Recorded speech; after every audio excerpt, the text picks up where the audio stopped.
Hello, good morning. Thank you so much for coming at 9 in the morning.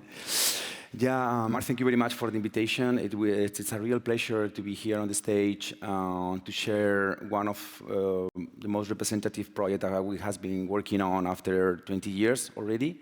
So the title of the presentation is Humanity in Real Time, and that means that I'm trying to envision the challenge of the day-by-day humanity, how we are changing our way of facing life in many different ways and perspectives through technology, and how we can actually add this layer of consciousness on top of it.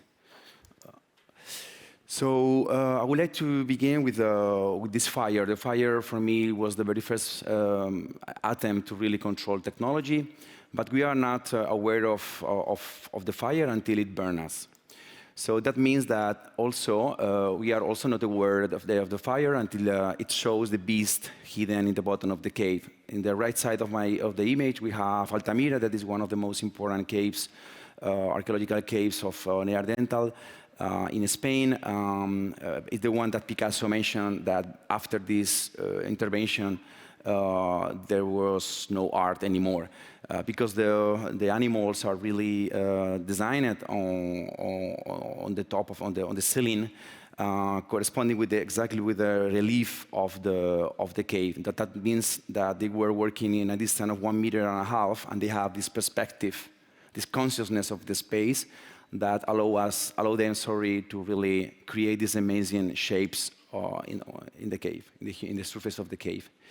But for sure, when we are really noticing, we are really working with technology, and we are evolving in many different perspectives, we have some consequences. This is a relief of Prometheus. Prometheus is here in the left side of the image, and Zeus is, punish him and enchant him because he stole the fire from the Olympus.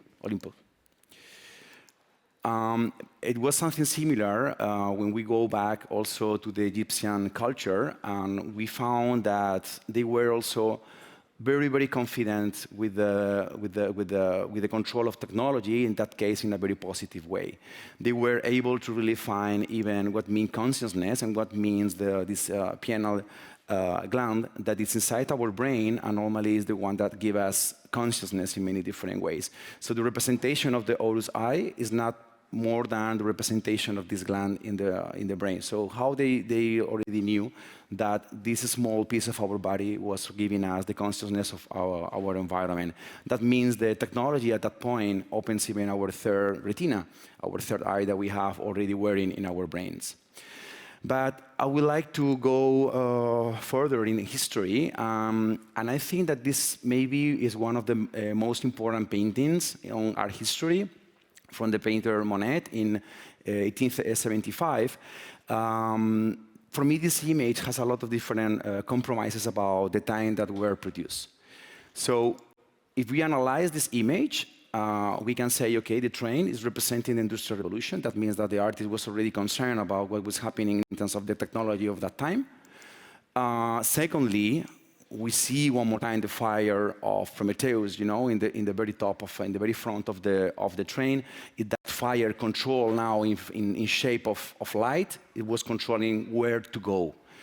In third part, we have already the reification of the body. The body has a shape that is not, there's no contour in the shape of human. That means that the human becomes like a part of the scenario. It's not the person who is the protagonist of the image, but it's something that is belonging to the landscape.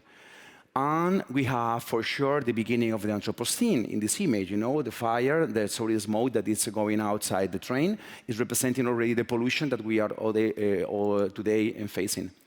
So basically, and finally, we have also another very important thing, that is the medium. I don't know if you can see through because of the stand, but the medium is the message. That means that the brush trace is a metaphor of the current time. This is the beginning of Impressionism. This is the beginning of a new way of thinking, of a new way of observing life, because the artist was in the train, passively watching through the window and watching how the landscape was in movement. And so he said, okay, now the landscape is in movement, now time has another dimension, and I should paint that in the canvas. So time is included in the image.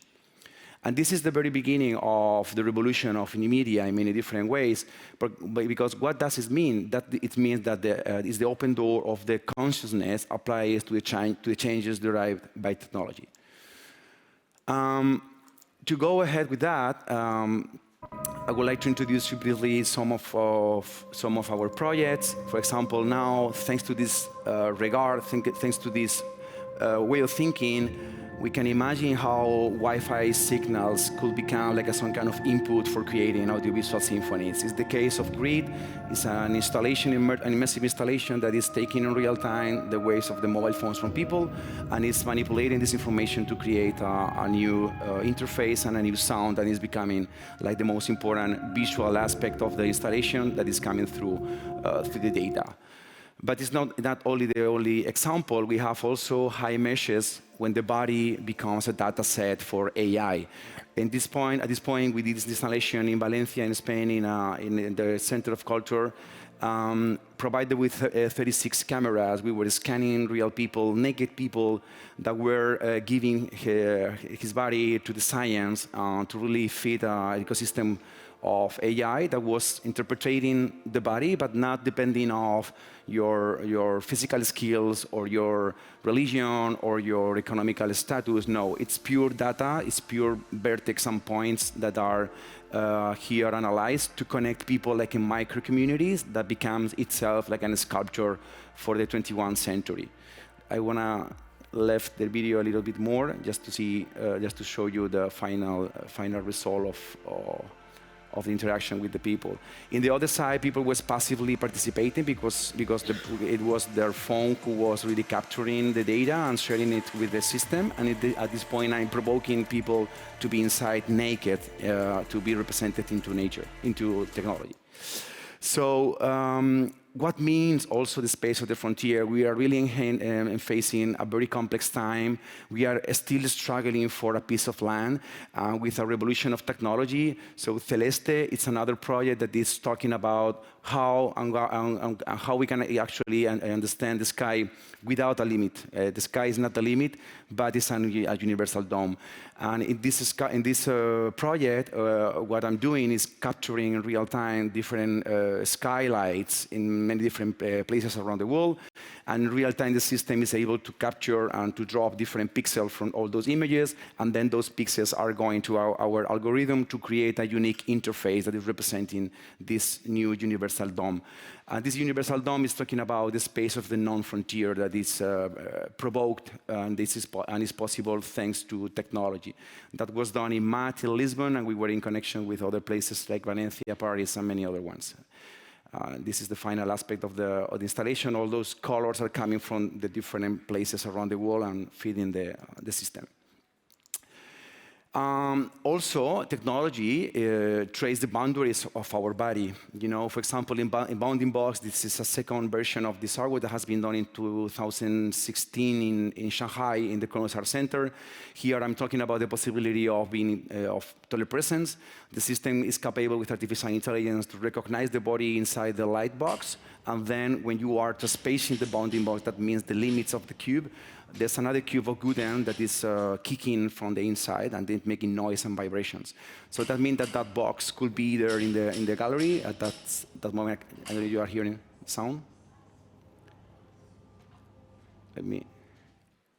When she put out the hands, this body is receiving the energy of the body, of the digital body. So that means that through artificial intelligence, we can even be like in many different places around the world.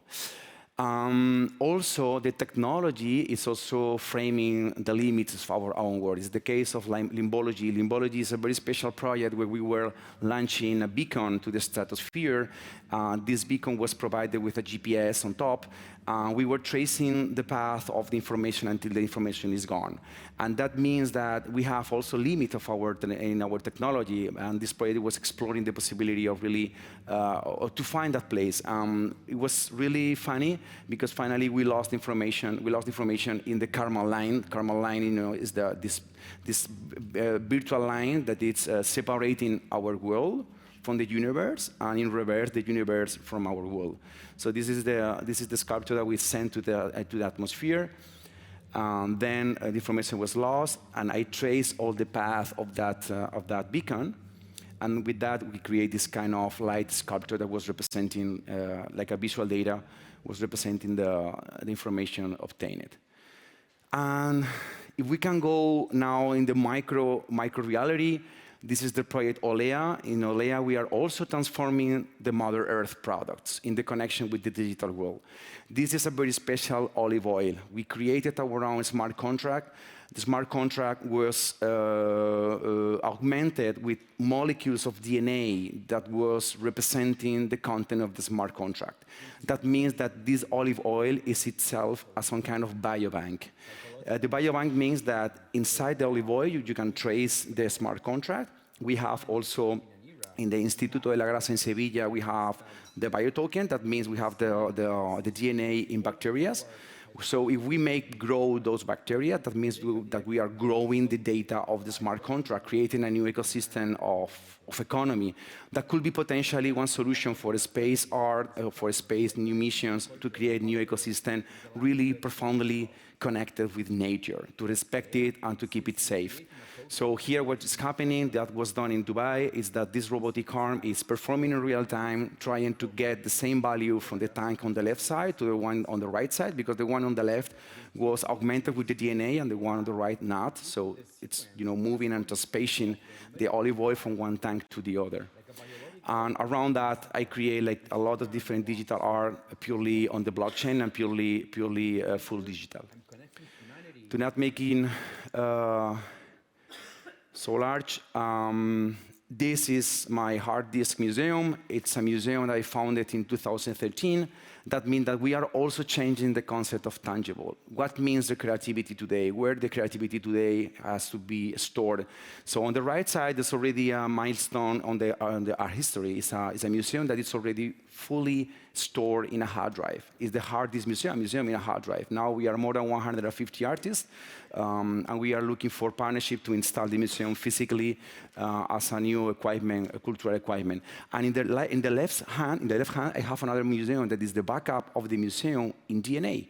So it's totally intangible. We cannot even see the content, but the content is there. And it's very curious because the materiality of both elements are, this kind of metal that is representing the high-tech architecture. That was also very important in the 90s with museums like the Pompidou or Tate Modern or MoMA. And to go through the end of the presentation, an year is not an year anymore. And this is the beginning of the project Manifesto Terricola. What we are watching are the atoms in the lab to create an ear printed in collagen, in which DNA we have the Manifesto Terricola text, a message for the humanity. So basically, the challenge is how we can really resignify natural environment through the connection with digital. What's going to happen with our legacy if we are putting the ecosystem in risk like we are doing. So basically, this project has been addressing the possibility of having massive hard drive of information in glaciers. And this was the very first atom with this ear that was contained in my Manifesto Terricola. The Manifesto Terricola, for those that don't know Latin, Manifesto Terricola, it's earthlings. It's the people who is inhabiting the earth. Culture for Terricola, cola, that means to culture or to cultivate, and Terra for sure is earth, is Gaia. So basically, if the environment is changing and we are earthlings, that means that if this environment is changing, we will become another kind of species at the same time. And it seems like a speculation, but not. I was in Mars recently. Last year, I was in Mars in Svalbard in Norway. I was doing this research. I was looking for the right place to install it this year. We did it. It was in, as I mentioned, in Mars. Finally, we left the year inside a glacier. It's an year, it's a message that is already in risk because the velocity of the melting in the glaciers is super, super fast. So potentially in a couple of years, that year will be in the surface and the message will be lost. Because collagen is already in nature, collagen is zero impact for the environment, and the DNA as well is already in all of us. This is myself revealing the content of the manifesto inside the cave of a glacier. Yeah, but finally, there's a lot of many different layers of data that are addressing this project. Basically, this is not an year anymore. This is an year that is representing a manifesto for the future of humanity. For sure, also, it's a story in a glacier that, as I mentioned, Svalbard is already signified with the seed bowl. That is some kind of hard drive of seeds and the diversity of our agriculture and food. The idea is now to keep another kind of message already there. Because in my perspective, technology plus without consciousness, that means a weapon. This is an image done by artificial intelligence that is imagine some kind of biohackers, drones that are spreading some kind of virus in a world. But if we add the consciousness to this ecosystem, and this is a very interesting graphic I did, that means that for me it's a Hertzian system. Our brain is emitting waves around in between 7 and 11 hertz. The Earth was, thanks to human measurements, the Earth was spinning around 7.83 hertz at the same time. And the question here is that our brain, when we are about to meditate or when we are about to sleep, we were exactly in the same range of frequencies than the Earth. And now that's not true because the Earth is now increasing the level of frequencies. So the only thing that we can do is actually increase our level of consciousness to technology. If not, we will be one more time unbalanced with the Earth. So thanks to that, finally, we can say that technology plus consciousness becomes art.